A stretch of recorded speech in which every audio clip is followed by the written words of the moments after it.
always been like that, or was this something when you started to eat a certain way or exercise a certain way? What's the story, man, with your spiritual energy? Well, I've always had a lot of energy anyway. Mm-hmm. You know what I mean? And it was always, you know, kind of comical. Right.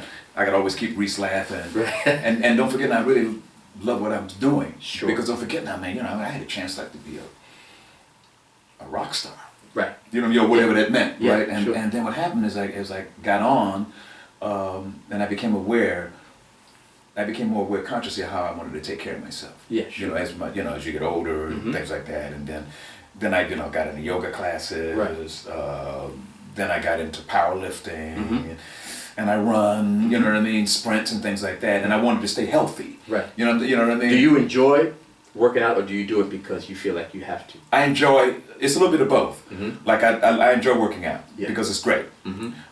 And then I pump it up because sometimes you have to. Yeah. Because you want to get more strength. Yeah. You want to be, you want to be there. Mm-hmm. You know what I mean? You want to be there like the way you were there. Right. And if you stay healthy, the shows are great. Mm-hmm. You feel great. Yeah. You're not like you travel. Right. You know what I mean? It's the traveling is what gets you. It's tough. It's tough because you might have 4 concerts in a week. Yeah. And then what happened was when Reese got Parkinson's a few years ago, Philip and I, we still thought we had all that energy. Right.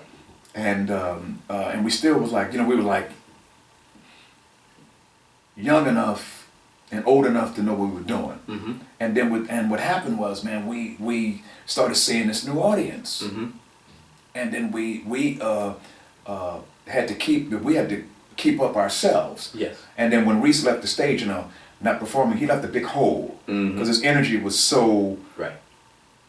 big Right. that we didn't have the energy he had. And he had more of a inside energy. That he could stand there and do the same thing as if a cat was running. Right. Right. So we had to get like dancers, man. Yeah. Because that era was changing. What was that like? Because Maurice developed Parkinson's disease Right. a few years ago, as you mentioned. Right. And eventually got to the point where he couldn't perform. No. Okay. So what was that like, man? Just coming on the stage without your leader. Well, it was a big hole. Mm-hmm. It was a real big hole. And we knew we had to flip it a little bit. Mm-hmm. And we brought some dancers on. Right. They were big help. Right. Now, our older audience didn't like them, Mm-hmm. but we used to tell them they're not for you. They're for like your Right. your sons. Right. So Yeah. but to get that energy, because it was a dance era. It was like the Bobby Brown era. Sure. Sure. You know what I mean? And Yeah, and then we started getting ourselves together little by little. The era had changed, and then we did a great partnership with Sinbad Mm-hmm. because we hadn't had records out in a while. Right. And Sinbad came up with the '70s Soul Festival. I remember that. Yes. And with HBO, Mhm. and we partnered together Mhm. to make the concert happen. Right. And it was tremendous. HBO played it about 100 times. Right. So a lot of the young people that never saw us. Got turned on to Earth, Wind, and Fire. And then what happened was that then they started putting songs like September Mm-hmm. in movies. Yep. That it made a lot of kids that didn't know about us get into us. Right. And then one time I had ran into John Travolta Mm-hmm. at the airport. We were landing in Florida. Mm-hmm. And he had his plane out there. Mhm. And he said, I'm a big fan, man. I want to put your guys' music in my movies. And he Okay. put Fantasy in Big Shorty. That's right. Big Shorty with Danny DeVito. Yeah.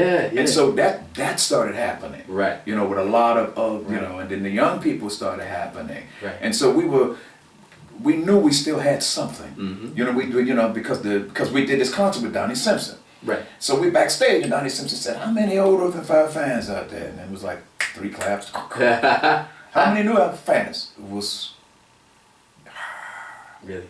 And then so it was a really great great transition. Well, you told me about stories about you and Maurice, your older brother, in 1970, 71, going to check out bands. Right. Going to see what was happening. That's You told right. me stories about Maurice telling Ramsey Lewis, his former employer, this is what I'm going to do, because he's Right. been checking out the scene. That's right. So what it sounds like is that you guys have been checking out the scene for your whole career. Right. And going, where do we fit in? That's right. So, I think it's really important that people know it's one thing to get on. but it's a whole nother thing to stay on. To stay on. For as long as you guys have. That's right. You have to keep you have to keep being inspired. Right. And you have to keep seeing what's going on and where you fit in. And what happened was, because Philip and I had been with Reese for a long time, Yeah. we kind of knew what he was thinking. Mm-hmm. You know what I'm saying? Even with Reese's transition this week, Yeah. he knew it was in good hands. Mm-hmm. You know what I'm saying? Because he had trained us really well. Yeah. It wasn't like it was gonna fall apart, because it hadn't fallen apart. Was he checking you guys out? Would he come to the shows and make sure that everything was on point? Well, what we would send him stuff Mm-hmm. to take a look at the crib. Okay. And then when I go up to the house, I'd say, "What do you think?" And I said, "Okay, watch this. We're gonna do this here. Right. You know what I mean? We're gonna be on Tavis Smiley. Mm-hmm. Check this interview out. Mm-hmm. You know what I mean?" So we would talk about the music, Okay. and then I mentioned, I said, "So anything you might want me to put in there Yes. when I'm talking to Tavis." Good. And I mean, like if you got something you're working on, like you said, "I think it's cool." Oh, that's beautiful. So we would always So yeah. check So it he out. was involved even when he wasn't on the stage. Right, because I always kept him, Mhm.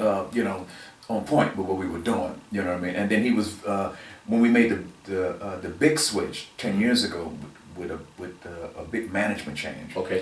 Because as you know, it's not that often in your career that you can go from another big manager to another big manager, Right. Mhm. and still stay in the game. Sure. You know what I mean? And then I was very fortunate to run into Irving Azoff. And he's your manager now. That he's our manager now with another great gentleman, Damian Smith. Right. You know what I mean? Who? So you guys have a great team. Right? That's right.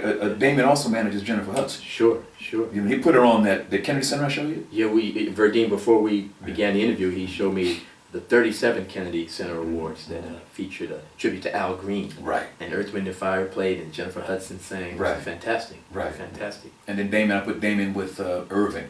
Yeah. And then I would talk to Irving, has the Eagles, Fleetwood Mac. And, Yeah. He's a big mogul. Sure. Big mogul. Sure. Everybody knows Irving Azoff's name. Right. And then Irving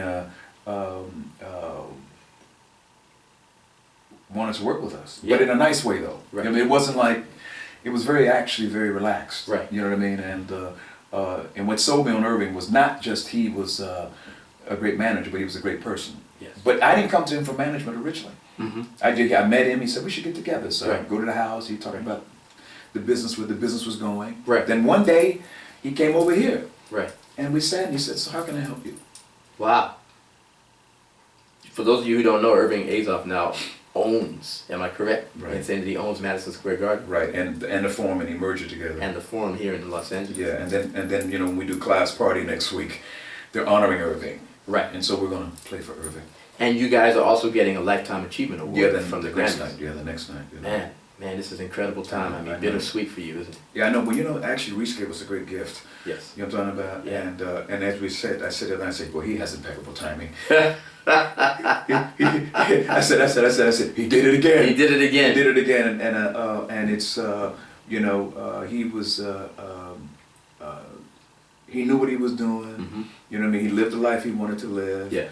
He knew he wanted to make a contribution. And he most certainly did. And he brought a lot of people together, like Yes. through music. Yes. And he made people better because of music. And he literally left the world a better place. He really did. And due to the fact that he was a drummer out of Memphis. A drummer out of Memphis.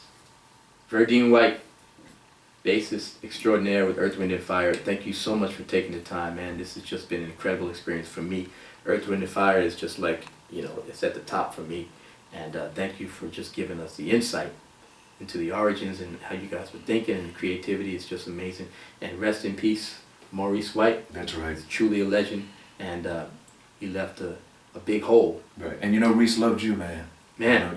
We'd hear your records on the bus, man, and you know how much Reese loved you, man, and we would talk about you all the time, man. And, Man, that's fantastic. And we saw you with Miles. Yeah. And at all the festivals, and because we met when you were 12. Yes. You know what I mean? And Yes. and you know how much we love you and your work and things Thank like you. that, and it was great that we could talk about this because we really started last week. Yeah, like I was saying at the beginning of this interview, Yeah, man. you and I were just sitting at a table at a Grammy That's right. convention. They were honoring the nominees, Mhm. and we were talking. I was asking, because I always got questions. And I was Right, asking, right. you started telling me about this stuff, man, and Reese was still here at the time. Right, right, You know, man. a couple of days later, he's gone. And I didn't want to cancel, Thank you for not I assumed that you would.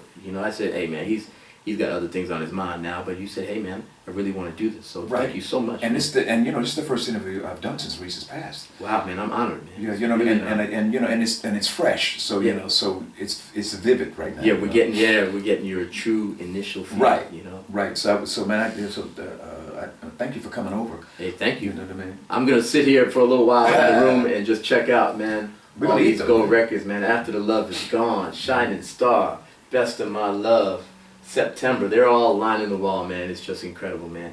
And thank you again, Verdine White. Thank you for having me.